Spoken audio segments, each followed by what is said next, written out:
सुनीता पाल के बढ़ते कद से आखिर कौन परेशान है। नमस्कार दोस्तों, मैं हूं आशीष धनगर और आप देख रहे हैं आपका अपना channel the Ahilya Dastak. Video अच्छी लगे तो लाइक एंड फॉलो करना बिल्कुल ना भूलें। दोस्तों, दातागंज की राजनीति में इस समय अगर सबसे ज़्यादा किसी नाम की चर्चा हो रही है तो वह नाम है सुनीता पाल। गांव की चौपाल हो, बाजार की बातचीत हो, सोशल मीडिया हो या राजनीतिक गलियारे हों, हर जगह एक सवाल घूम रहा है, आखिर अचानक सुनीता पाल की चर्चा इतनी तेज क्यों हो गई। क्या यह सिर्फ सोशल मीडिया का माहौल है या फिर सच में दातागंज की राजनीति के अंदर कुछ बड़ा फेरबदल होने वाला है। क्योंकि राजनीति में एक चीज़ बहुत मायने रखती है, वो चीज़ है माहौल। जिसका माहौल बनने लगता है उसी के पक्ष में सारी चीज़ें जाने लगती हैं। और इस समय माहौल किसके पक्ष में बन रहा है यह हर पार्टी देख रही है। दोस्तों, राजनीति में किसी नेता का नाम जब लगातार चर्चा में रहने लगे तो विरोधी सबसे पहले यही समझने की कोशिश करते हैं कि आखिर जनता का मूड किस तरफ जा रहा है। और यही कारण है कि अब दातागंज की राजनीति को लोग पहले से ज़्यादा गंभीरता से देखने लगे हैं। अब देखिए, पहले चुनाव आते थे, टिकट की चर्चा होती थी, फिर नेता दिखाई देते थे, लेकिन अब समय बिल्कुल बदल चुका है। अब चुनाव से लगभग 2 साल पहले जनता नेताओं का आकलन करना शुरू कर देती है। कौन जनता के बीच रह रहा है, कौन लगातार सक्रिय है, किसका नाम लोगों की जुबान पर है और सबसे बड़ी बात, किसकी चर्चा अपने आप चल रही है।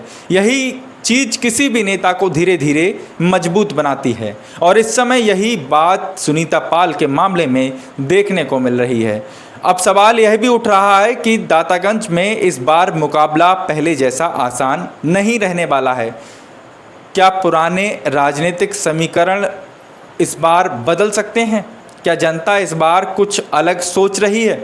दोस्तों, राजनीति में जब किसी नेता का नाम तेजी से उभरता है तो सबसे ज़्यादा बेचैनी उन लोगों में होती है जो पहले से खुद को मजबूत मानकर चल रहे होते हैं। क्योंकि राजनीति में असली डर हार का नहीं होता, असली डर होता है ज़मीन खिसकने का, जो लोग समझते थे कि हमारी ज़मीन पहले से मजबूत है।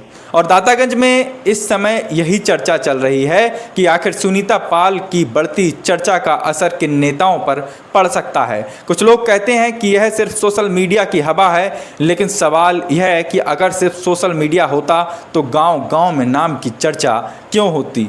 आजकल लोग सिर्फ पोस्टर नहीं देखते, लोग यह भी देखते हैं कि कौन उनके बीच पहुंच रहा है। क्योंकि जनता अब पहले जैसी नहीं रही। अब जनता सिर्फ जाति नहीं देखती, सिर्फ पार्टी नहीं देखती, जनता यह भी देखती है कि कौन उनको गहराई से, धैर्य से सुन रहा है। और यही कारण है कि छोटे छोटे कार्यक्रम भी अब बड़े राजनीतिक संकेत देने लगे हैं।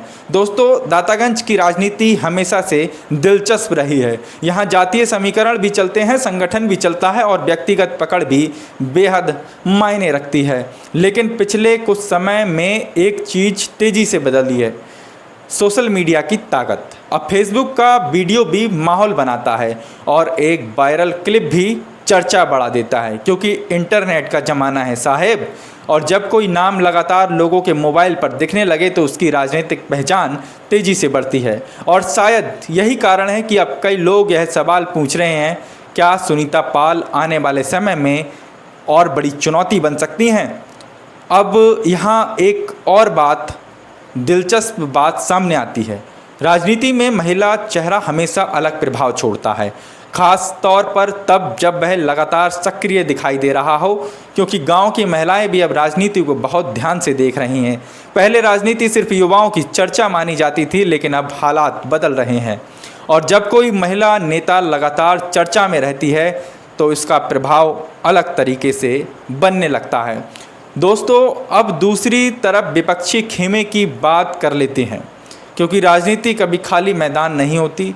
जहां एक नेता मजबूत होता है, वहीं दूसरा नेता अपनी रणनीति बदलना शुरू कर देते हैं। और दातागंज में भी यही हो रहा है। विपक्ष के जो नेता हैं वो इस चीज़ को बड़ी गहराई से देख रहे हैं और कोई जातीय समीकरण देख रहा है तो कोई संगठन मजबूत करने में लगा है, कोई पुराने वोट बैंक को संभाल रहा है तो कोई नए चेहरों को रोकने की कोशिश में पूरी तरह से जुट गया है। लेकिन सबसे बड़ा सवाल अभी भी यही है कि जनता आखिर क्या सोच रही है। क्योंकि चुनाव आखिरकार जनता ही तय करती है। दोस्तों, राजनीति में कई बार ऐसा भी होता है कि एक नेता धीरे धीरे इतना चर्चा में आ जाता है कि विरोधी खुद उसका नाम बार बार लेने लगते हैं। और जब विरोधी भी किसी नाम की चर्चा करने लगें तो समझ लीजिए कि अब असर बन रहा है। अब कुछ लोग यह भी कहते हैं कि अभी चुनाव बहुत दूर है। बिल्कुल सही बात है, अभी चुनाव वाकई दूर है, लेकिन राजनीति में तैयारियां बहुत पहले से शुरू हो जाती हैं। जो नेता आखिरी समय पर जागता है वह अक्सर पीछे रह जाता है, और यही कारण है कि अभी से दातागंज में माहौल को समझने की कोशिश हो रही है। दोस्तों, अब एक सवाल आपसे भी है। वो सवाल ये है कि क्या सच में दातागंज की राजनीति बदल रही है? क्या नए चेहरे पुराने समीकरणों को चुनौती दे सकते हैं?